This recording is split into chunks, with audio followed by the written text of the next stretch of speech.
RCR, la red que comunica y une al Perú.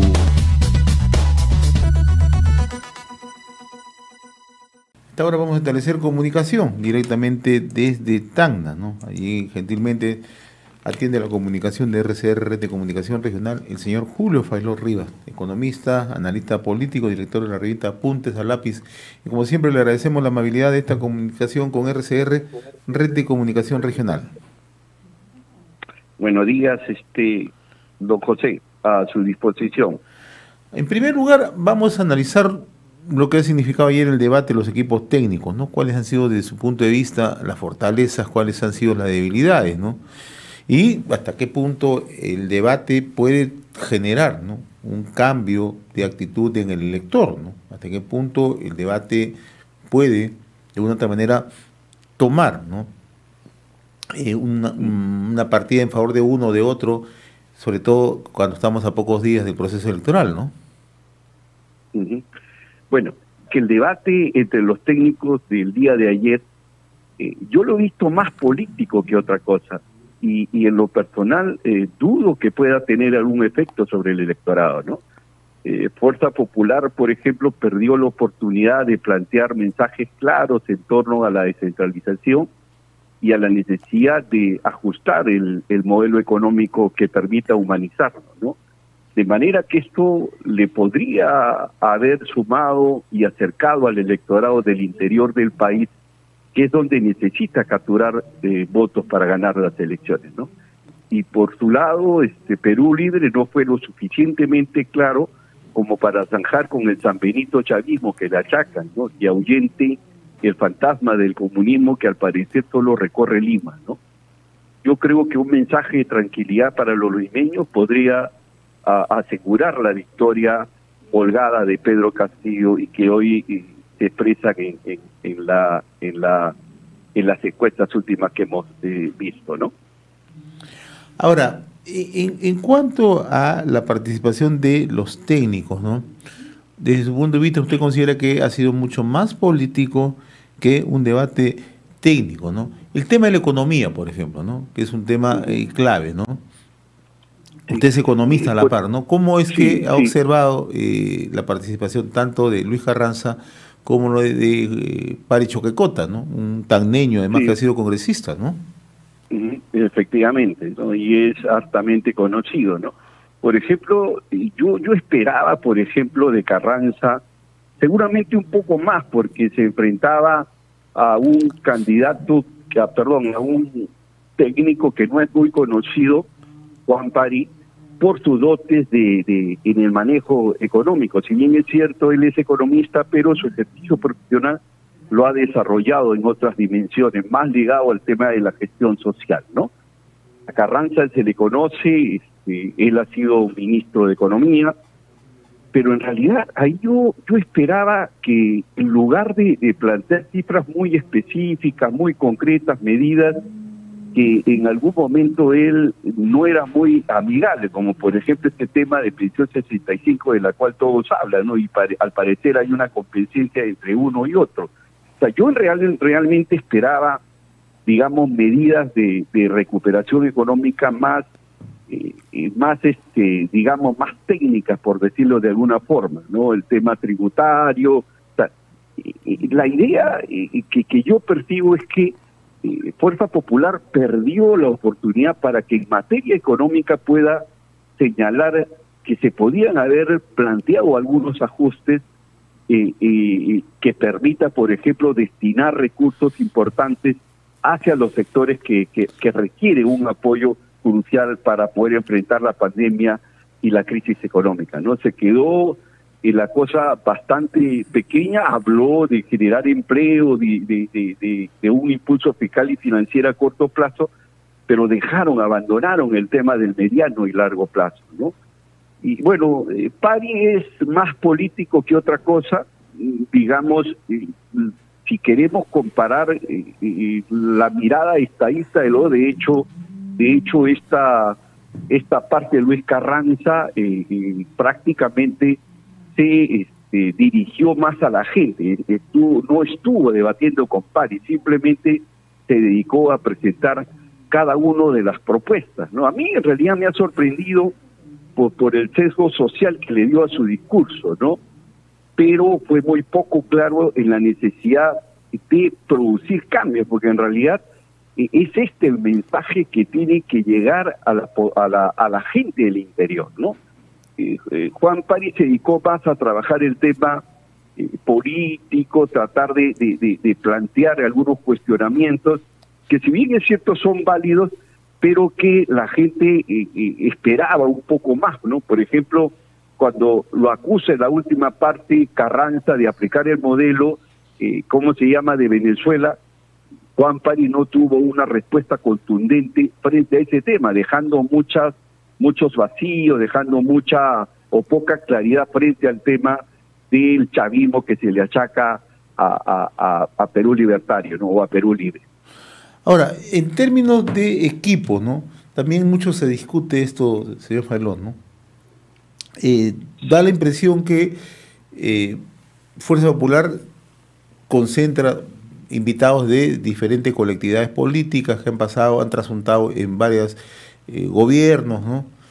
Y en el caso de Perú Libre, en la otra orilla, tenemos incluso una conjunción y da la impresión que este es un equipo que no tiene un norte claro, ¿no? Si uno empieza a desagregar, no hay un norte claro. Escuchábamos a la señora Celeste Rosas, escuchábamos también a Juan Pari, que usted ha mencionado, ¿no? Y al mismo señor Alencastre, ¿no? O sea, la sintonía ahí no es la misma, ¿no? ¿Cómo ve usted en ambos lados? Mira, en el caso bueno, cada uno tiene sus pros y sus contras, ¿no?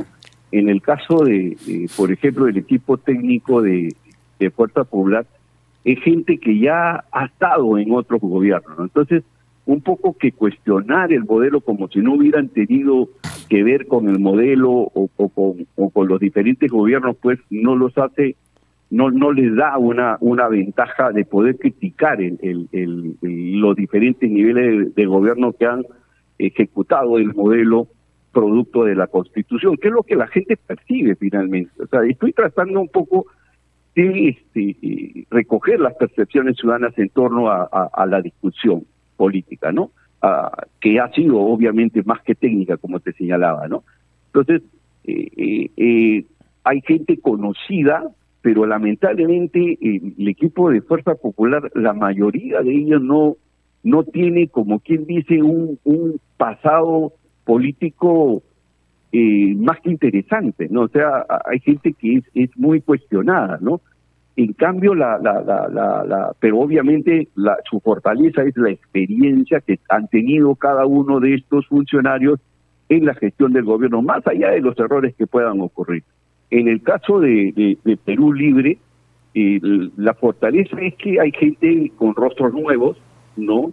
Y alguna gente, obviamente, con muy poco pasado político, con muy poca cola, que hace pues que aun cuando no tengan una propuesta de gobierno clara, por lo menos se batee, por lo menos eso ya la gente lo sabía. La gente sabía que Perú Libre no tenía ni un buen plan de gobierno o un plan de gobierno inejecutable, pero además sabía que no tenía equipo técnico, de manera que al presentar un equipo técnico que está más o menos armada, aun cuando tenga deficiencias en sus mensajes, de hecho le termina siendo favorable, ¿no? Lo negativo en todo caso de Perú Libertario es que los funcionarios, como por ejemplo la del último tema, ahorita no recuerdo, imagínate, Celeste yo estoy metido en el tema, no la recuerdo. Celeste Rosas, por ejemplo, una señora que más me daba la impresión que estaba dictando una clase de desarrollo sostenible, ¿no?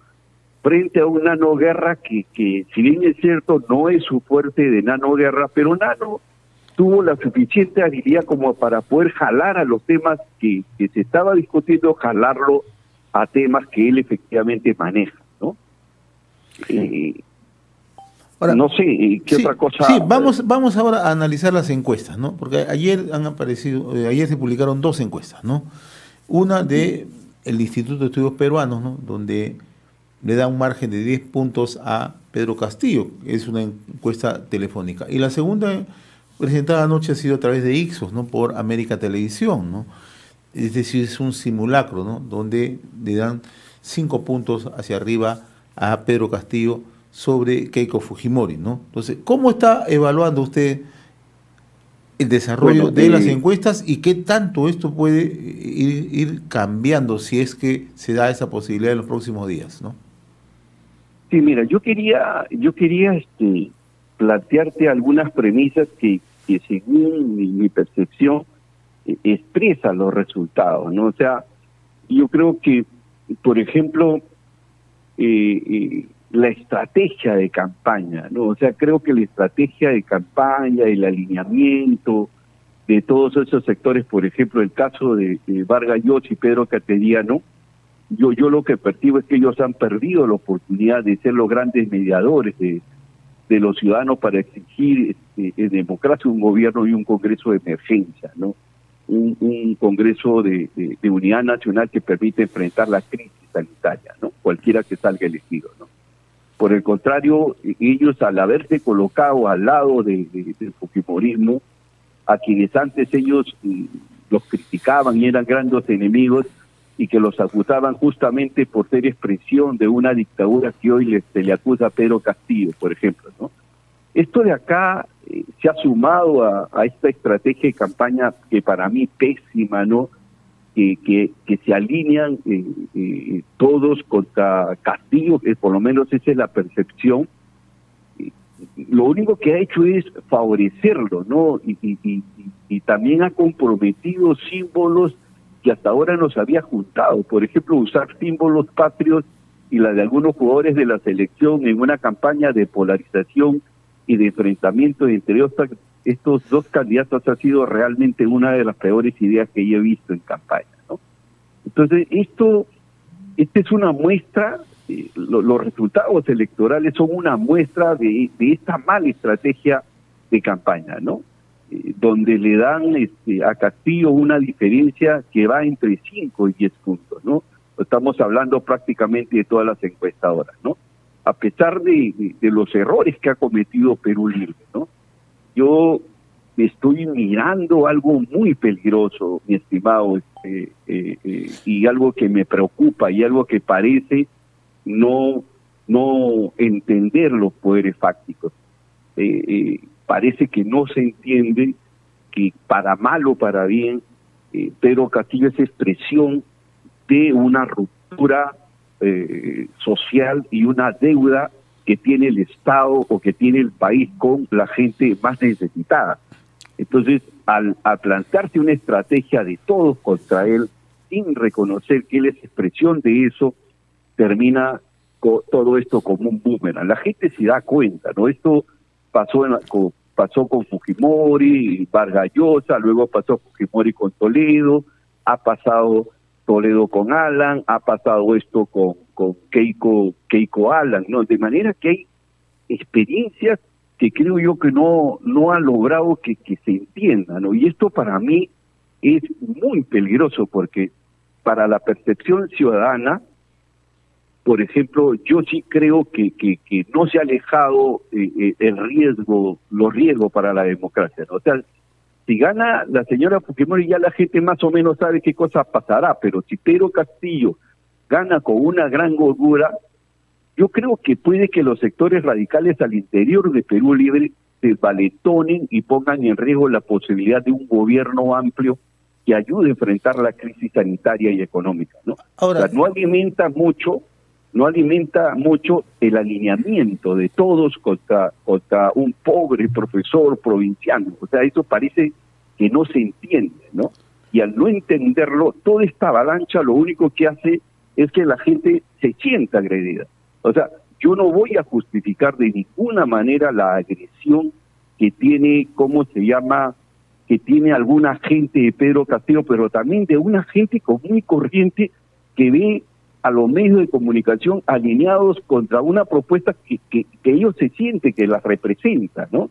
Entonces, no entender eso es muy riesgoso. No entender eso puede aumentar esa brecha, ¿no? Esa brecha que separa a Pedro Castillo de la señora Fujimori. A nadie le conviene una elección donde Pedro Castillo le gane abrumadoramente a Keiko Fujimori.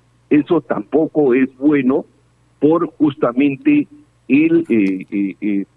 ¿cómo se llama? La percepción de riesgo que se tiene sobre Pedro Castillo y sobre quienes lo estarían acompañando, en este caso Cerrón, ¿no? Ahora, en esa línea que usted traza, ¿no? Echarle una mirada hacia adelante, ¿no? El debate del próximo domingo, ¿tiene o no tiene trascendencia?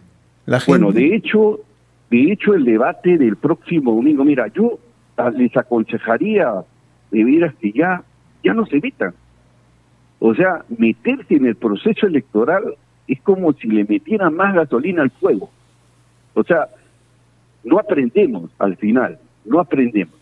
Sin embargo, creo que si es que le va muy bien a la señora Fujimori, lo más probable es que esta brecha se acorte, ¿no? Porque de hecho la gente está esperando un debate político, pero también es complicado pronosticar qué cosa va a suceder, porque tú, por ejemplo, eres consciente de que en la semana pasada han pasado cosas terribles, ¿no? Como por ejemplo escucharlo a un congresista que está seriamente cuestionado por sus vinculaciones con el Movadef, ¿no? Y que no haya pasado nada. O sea, y el hecho de que Pedro Castillo prácticamente justifique, ¿no? La agresión hacia unos periodistas, por ejemplo, también, o sea, han pasado cosas importantes que deberían haber afectado la candidatura a Pedro Castillo y no ha pasado nada.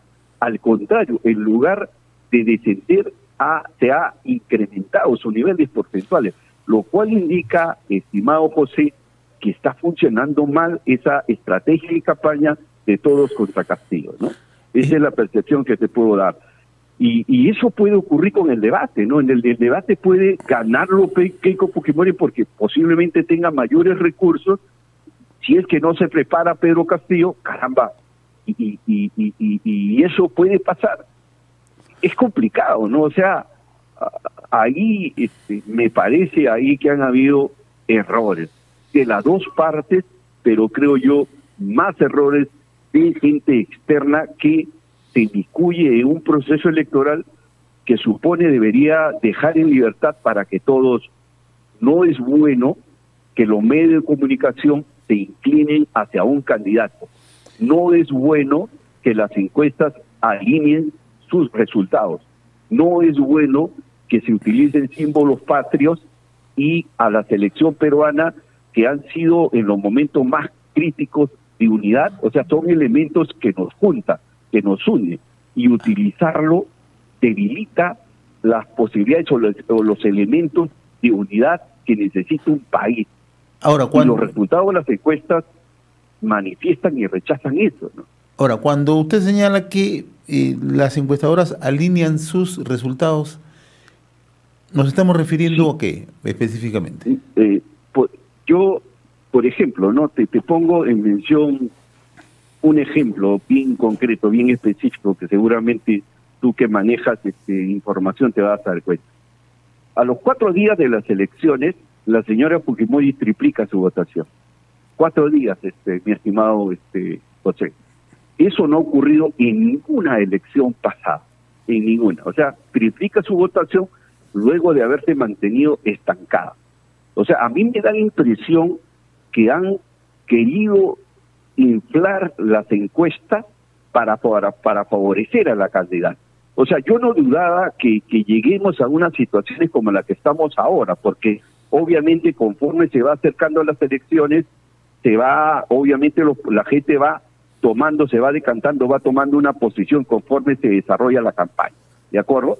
Entonces, no es posible que de pronto alguien que está estancado, que pasó a la segunda vuelta por ¿cómo se llama? Por, no sé, por cuestiones del destino, ella pasa a la segunda vuelta cuando todos los encuestadores señalaban que lo más probable que pasara era no la señora Fujimori, sino el señor Hernando de Soto y, digamos, con Pedro Castillo, pero eso no sucedió.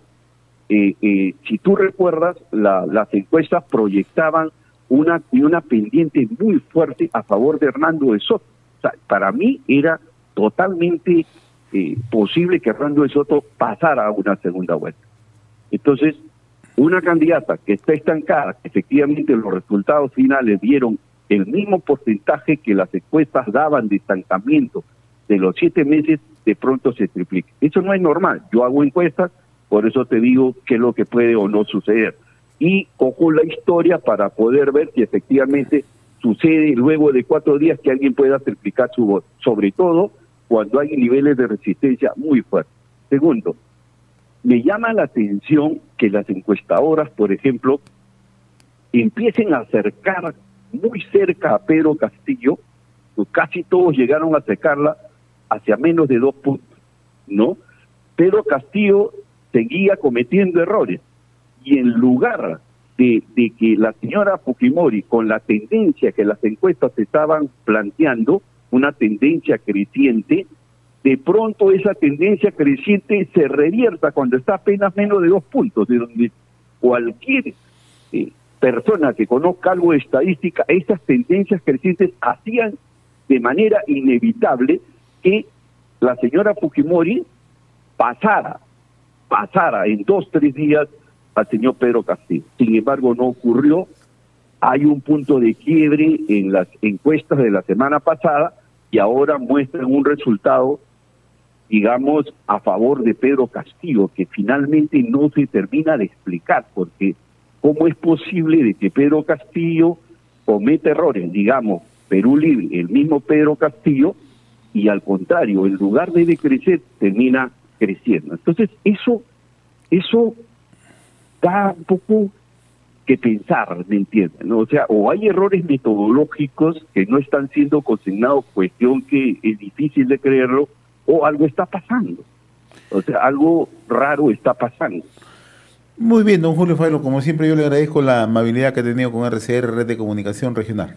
Muy gentil de esta comunicación con RCR, muy amable. Sí, muchas gracias, José, y lo único que te quiero decir, José, es que hay que tratar de desapegarnos de nuestras preferencias políticas para ser objetivos. O sea, se respeta la posición política, pero involucrar nuestras preferencias políticas muchas veces no ayuda mucho a entender qué cosa es lo que está pasando en el país. Muchas gracias, José, y un fuerte abrazo. Gracias. RCR, la red que comunica y une al Perú.